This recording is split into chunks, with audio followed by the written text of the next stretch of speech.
নমস্কার, চলছে মঙ্গলাচরণ। ভাগ্নির বিয়েতে যেহেতু গিয়েছি সবটাই আপনাদের সঙ্গে শেয়ার করব।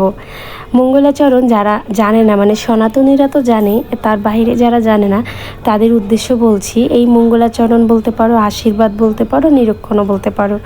এটা অনেকেই বিয়ের আগে করে, তবে এখন বেশিরভাগই বিয়ের দিন হয়। তো বিয়ের দিন আগে ছেলে পক্ষের যারা বড় গার্জিয়ান থাকে তারা এসে মেয়েকে আশীর্বাদ করে। আশীর্বাদে আর যে যা সাধ্যমতো জিনিস গিফট করে মেয়েকে। যেমন ভাগ্নিকে গিফট করেছে দুটো শাড়ি, তারপর স্বর্ণের চেইন আর সিঁদুর, আর আশীর্বাদের লাগে দই, মিষ্টি, পান, সুপারি, এই তো মাছও দেয় অনেক সময়, মাছও দিতে হয় আর কি। তো আমি এখানে মাছ দেখিনি, যাই হোক হয়তো বা দিয়েছে, আমি বলতে পারবো না। তো ভাগ্নির বাড়ির আমি কাউকেই যেহেতু চিনি না তাই বলতে পারছি না। তো যাই হোক বুঝে নিচ্ছি যে এটা ছেলের বাসার গার্জিয়ান, ওনারা ভাগ্নিকে আশীর্বাদ করছে। এই যে আশীর্বাদের পর্ব শেষে এদিকে কিন্তু আমাদের ছেলে বিয়ের পিঁড়িতে বসে গেছে। তো যাই হোক আশীর্বাদের শেষে মেয়েকে এখন নিয়ে আসা হলো বিয়ের মঞ্চে।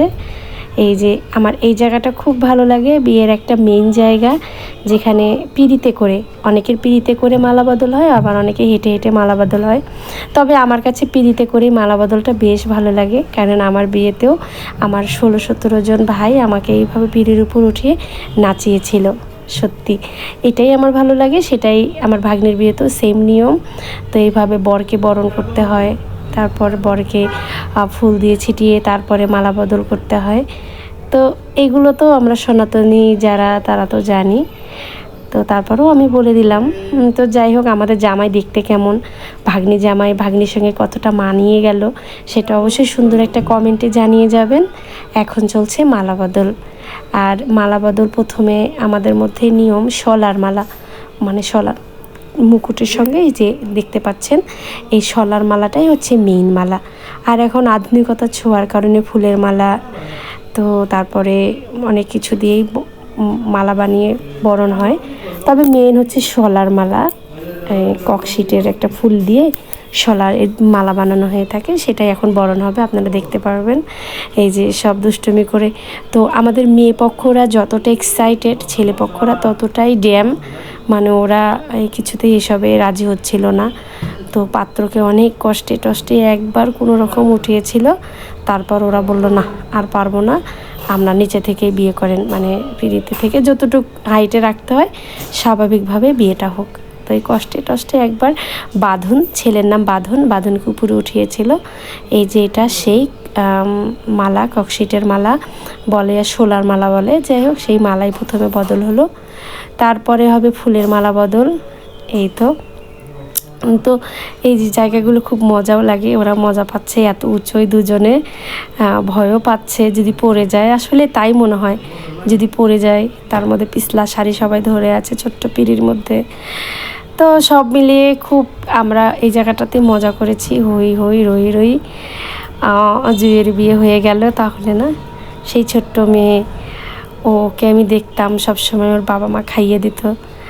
আমি ছোট দেখিনি, আমি বড়ই দেখেছি, কিন্তু তারপরেও তো বাবা মার কাছে ছোট মেয়ে। তো যাই হোক মালা বদল শেষ হয়ে গেছে। ওই যে বললাম মিস্টার জুনিয়র বসাকের জন্য আমার অনেক ভিডিও স্কিপ হয়ে গেছে, তাই একেবারেই বাসি বিয়েতে চলে এলাম। তো বাসি বিয়ের নিয়মও শুরু হয়ে গেছে।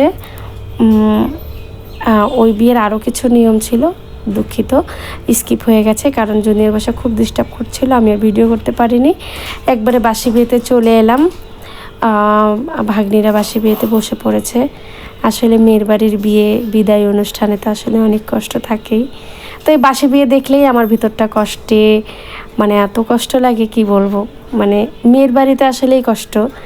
তো যাই হোক নিয়ম তো যেহেতু বিয়ে হবে, তারপর বিদায় হবে, আসবে যাবে, এটাই নিয়ম, নিয়মের ঊর্ধ্বে কেউ নয়। তো এই তো সব মিলিয়ে বাসি বিয়ে চলছে। এগুলো নিয়ম তো সবাই জানো, যেহেতু সবার মন খারাপ, চারপাশ থেকে কান্নাকাটি হচ্ছে, মাঝে মাঝে থামছে, পাত্রীও কান্নাকাটি করছে। আসলে আমি সবসময় ছেলেদের বিয়েতেই বেশিরভাগ অ্যাটেন্ড করেছি।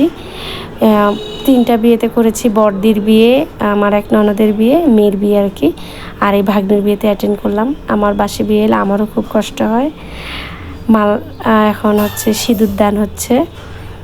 তো সিঁদুর দান ওই যে পুকুর পার করে এসে সিঁদুর দানের পর্ব, এদিকে ভাগ্নি কান্নাকাটি করছে, আর ভাগ্নির শ্বশুরবাড়ির ভাগ্নির যা হবে সবগুলি এরা সবাই নাচানাচি করছে মনের আনন্দে। ওরা বউ নিয়ে যাবে, ওদের আর কিসের কষ্ট, ওরা তো আনন্দ করছে বউ নিয়ে বাসায় যাবে, আরও মজা হবে। কিন্তু এদিকে আমাদের তো বিদায় দেওয়ার পালা। তো এত আনন্দ শেষে আমাদের যারা মেয়ে পক্ষ সবাই কান্নাকাটি করে যাচ্ছে। আর আমারও এখন মেয়ে বিদায় দেখলে চোখ দিয়ে জল পড়ে যায়। তো কোন কোন দিদির এরকম বিদায় অনুষ্ঠানগুলো দেখলে আমার মতো কষ্ট হয়, চোখ দিয়ে জল পড়ে যায়, সেটা অবশ্যই সুন্দর একটা কমেন্ট বক্সে কমেন্ট করে যাবেন কেমন। আর আমি যেহেতু পরের বিয়েতেই বেশি অ্যাটেন্ড করেছি, মানে ছেলেদের বিয়েতেই, তো আমার কাছে এই ওদের এনজয়টাও ভালো লাগছে যে ওরা বউ নিয়ে যাবে, কি মজা এরকম আর কি। তো সবাই আনন্দ করছে, খুব সুন্দর, ওরা আনন্দে ডুবে গেছে। তো ভাগ্নির বিয়ের ব্লগটা কেমন লাগলো সেটা অবশ্যই সুন্দর কমেন্ট করে জানাবেন। ভালো লাগলে পাশে থাকবেন। নেক্সট ব্লগে, নেক্সট ভিডিওতে আমি আপনার সঙ্গে আছি। অবশ্যই নতুন কোনো ভিডিও নিয়ে আবার আপনাদের সামনে হাজির হব। ওদের জন্য আমি আবারও বললাম প্রার্থনা করবেন, আর ওদেরকে কেমন মানিয়েছে সেটাও জানাবেন। আমার কাছে তো বেস্ট জুটি, বেশ ভালো লেগেছে। ভালো থাকুক এভাবেই, ভালোবাসায় ভালোবেসে দুজন দুজনকে বেঁধে রাখুক। এটাই তো আমরা আর কি চাইবো। আমরা চাই আমাদের মেয়ে বোনেরা যেখানেই যাক সুখে থাকুক, সবাই যেন শান্তিতে থাকুক, কারোর জন্য মানে কেউ কষ্টে যেন না থাকে, সেটা যেই হোক। ভালো লাগলে লাইক করবেন, কমেন্ট করবেন। টাটা।